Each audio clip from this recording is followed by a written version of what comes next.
From a jaw-dropping escalation in stakes to a genre mashup that makes them more than simple action movies, here are the things that only adults notice about the Fast and Furious films. Any franchise that lasts is bound to raise the stakes every now and then, but usually it follows some sort of logical progression, or at least stays within the same genre. Just look at the Iron Man movies. The first film is essentially about building a suit of high-tech armor and stopping a bad guy from using his technology for evil purposes. Fast forward to Avengers Endgame 11 years later, and Tony Stark is still wearing a suit of high-tech armor and using it to stop a bad guy from using technology, of a sort, for evil purposes. Bigger bad guy, weirder technology, and much more universally genocidal evil. But still basically the same sort of thing. As it does with so many things, however, Fast and Furious defies that sort of logic.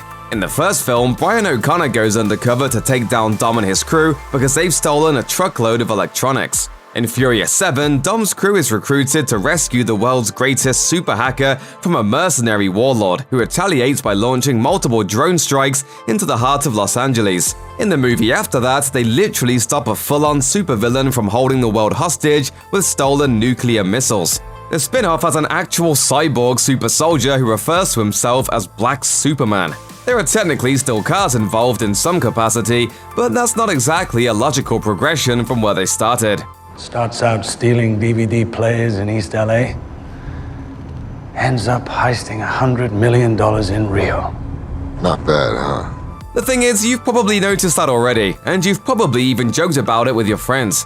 What you really only notice when you look back on the movies or sit down to marathon them is how suddenly it happens. The first 3 movies in the franchise are all about street racing. Then Fast and Furious comes along, and all of a sudden we're dealing with international supercrimes. The cars aren't the only things that move fast in these movies. Speaking of Iron Man, it's worth noting that the Fast and Furious movies are closer to superhero movies than traditional action movies. Dom and the family might not have costumes or code names, but Fast and Furious is a superhero franchise in the exact same way that the Avengers movies are a superhero franchise. For one thing, there's a point in these movies where the characters just straight up get superpowers, which nobody ever mentions. The best examples are probably in Furious 7, like the scene when Dom and Shaw get into a high-speed head-on collision and then get out of their cars completely unharmed so they can have a fist fight. Or when Hobbs is blown up with a grenade and falls out of a window, crushing a car, and then activates his healing factor in the third act so he can flex his broken arm so hard that it shatters a cast. You can find it even earlier though. In the opening of Fast 5, Dom snaps a pair of handcuffs with zero effort. It's not just the super strength that makes these superhero movies though, it's all of the other conventions that come along with the genre. This is a series in which people come back from the dead and where the world is endangered by an unstoppable mastermind known only as Cypher. If you can't imagine Dom's crew taking on Thanos and the Black Order, then you need to go back and watch the movies again. You can draw a pretty direct line from Point Break to the first Fast and Furious movie, but as the franchise went on, it started pulling its influences from very different places. They've pulled in the imagery and ridiculous feats of superhero movies, the twisty structure of heist movies, and they've even brought in some soap opera flavor with the reveals of multiple secret family members. There's one genre mashup though that you might not have noticed until you looked back a few years later. In Fate of the Furious, they actually pull a little bit from horror movies. When Cypher sends Dom to steal the nuclear launch codes from a Russian diplomat, the entire sequence is built like a horror movie. The most prominent example, Dom himself, who goes full slasher with his creepy Jason Voorhees mask and a buzzsaw that he might as well have borrowed from Leatherface. The most glorious bit of horror style that comes in that sequence though, happens when Cypher uses her team's hacker skills to take over a bunch of cars, sending them plunging out of a parking garage and into an apocalyptic traffic-blocking heap. In other words, she creates an unstoppable horde of shambling zombie cars. In a movie that's still largely built around street racers applying their skills to some increasingly improbable situations, the idea of everything suddenly becoming the Rolling Dead for 5 minutes is the best horror element that they could bring in. Well, until a Furious sequel turns out to be a crossover with Blade at least. When you're a kid watching the action of the Fast and Furious movies, you probably have more important things to pay attention to than the minor details of a character's backstory.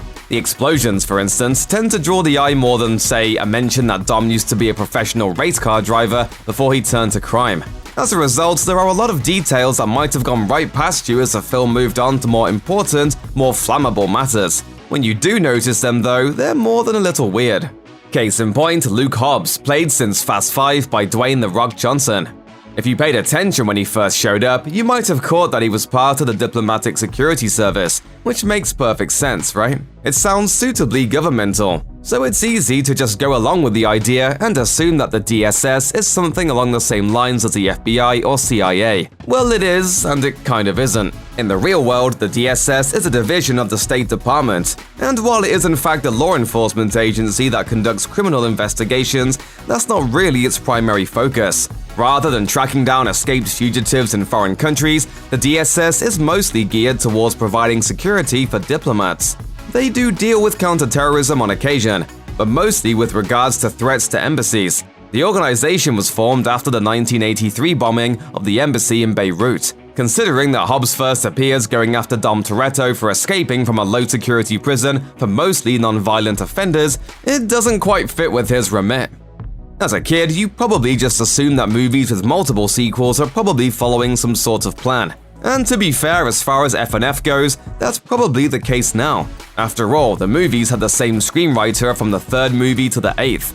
And if nothing else, he keeps tying up threads from previous movies and introducing new ones for the next film to tackle. It's all one big saga, right? Look back on it with a grown-up's jaded eyes once you have a better idea of how the behind-the-scenes movie making works. And it becomes pretty clear that this wasn't always the case. The first three movies are definitely not connected in the way the later ones are.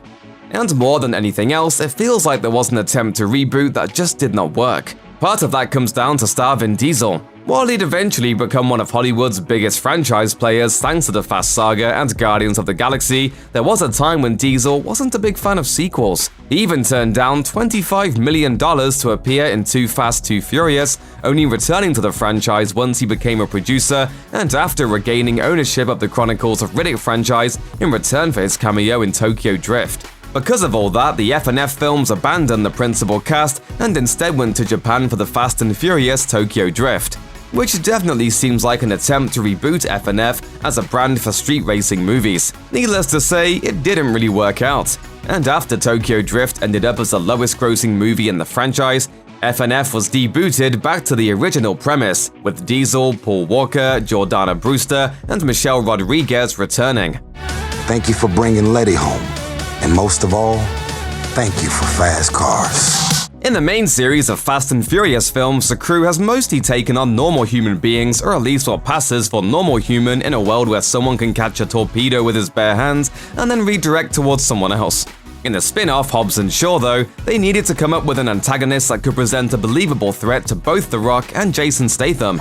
The solution was Brixton, played by Idris Elba, a literal cyborg super soldier whose computerized brain gave him a tactical advantage that matched his bone-crushing strength. Basically, Hobbs and Shaw were fighting a Terminator who could deliver snappy one-liners. He even proves himself to be a match for them on more than one occasion, fighting them to a standstill in the middle of 3 square miles of explosions. Eventually, however, they discover his secret. His advanced techno-brain can only keep track of one opponent at a time. Hobbs and Shaw wind up beating him with teamwork and the power of friendship. Thematically, that makes a lot of sense. As you might have picked up from the many times I've said the word, the F&F movies are about family.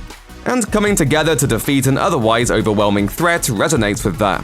On a practical level, though, it might be the dumbest thing the movies have ever done, which is saying something. Why would anyone ever design a high-tech military cyborg who could only fight one person at a time? Isn't a super soldier like Brixton designed to be at least somewhat unique, meaning that it'd virtually always be outnumbered, taking on groups of regular soldiers who are traditionally trained to work together as a unit? Fighting two guys should be the first thing they figured out. We've already covered the superheroic elements, the improbable technology, and the delightful goofiness of remote-controlled zombie cars. But none of that can prepare you for the end of Fate of the Furious, where two guys just show up flying around with jetpacks. As a kid, awesome. As an adult, still awesome, but also a little weird when you get right down to it. The guys in question are, of course, the Shaw brothers, who use their jetpacks to board Cypher's untraceable ghost plane and rescue Dom's secret baby in the culmination of every bit of Fast and Furious weirdness for at least 3 movies. The thing is, unlike the over-the-top plot devices, the jetpacks are never once explained or even mentioned. The God's Eye gets a long sequence devoted to it. Brixton's cybernetic enhancements have a detailed origin and consequences, but the jetpacks? Those are just there. treated as though they need about as much explanation as, say, a Honda Civic. The thing is, these particular jetpacks bear a striking, and presumably also not coincidental, resemblance to the Falcon's wingsuit from the Captain America movies. Even in a world with gamma-powered rage monsters and literal thunder gods walking the earth, they're considered unique enough to make their user qualify for superhero status. Owen and Deckard Shaw show up with two, and don't even bother to talk about them. They might as well just turn to the camera and say, "You saw Avengers, right?" It's like that. Check out one of our newest videos right here. Plus, even more Looper videos about your favorite moments from the Fast and Furious franchise are coming soon. Subscribe to our YouTube channel and hit the bell so you don't miss a single one.